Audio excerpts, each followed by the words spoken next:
السلام علیکم دوستوں، امید ہے آپ خیریت سے ہوں گے۔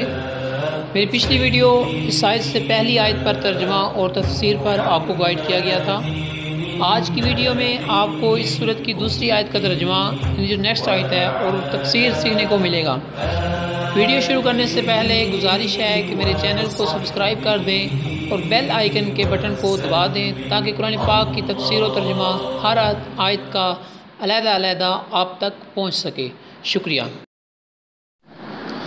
اعوذ باللہ من الشیطان الرجیم۔ اللہ کی پناہ مانگتا ہوں شیطان مردود کے شر سے۔ بسم اللہ الرحمن الرحیم۔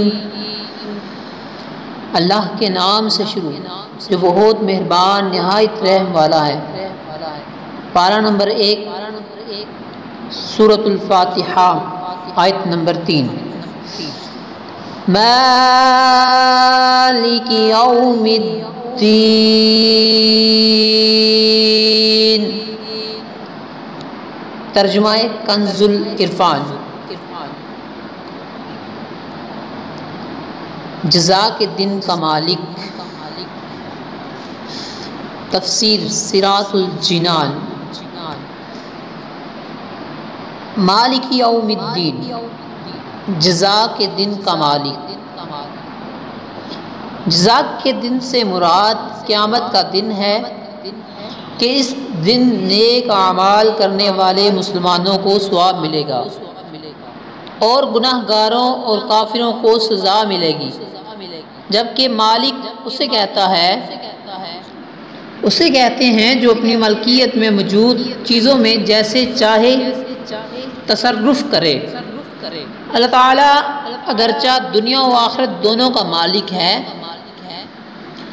لیکن یہاں قیامت کے دن کو بطور خاص اس لیے ذکر کیا تاکہ اس دن کی اہمیت دل میں بیٹھے۔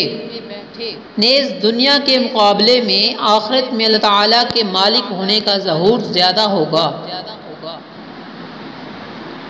کیونکہ اس دن کسی کے پاس ظاہری سلطنت بھی نہ ہوگی جو اللہ تعالیٰ نے دنیا میں لوگوں کو عطا فرمائی۔ اس لیے یہاں خاص طور پر قیامت کے دن کی ملکیت کا ذکر کیا گیا۔ دوستوں، آج کی آیت کا ترجمہ تفسیر آپ نے سماعت فرمایا۔ اب انشاءاللہ ملیں گے نیکسٹ ویڈیو میں۔ سورۃ الفاتحہ کی آیت نمبر 4 پر بات چیت ہوگی انشاءاللہ۔ نیکسٹ ویڈیو آپ لوگ ہونے تک میں آپ سے اجازت چاہوں گا۔ السلام علیکم ورحمۃ اللہ وبرکاتہ۔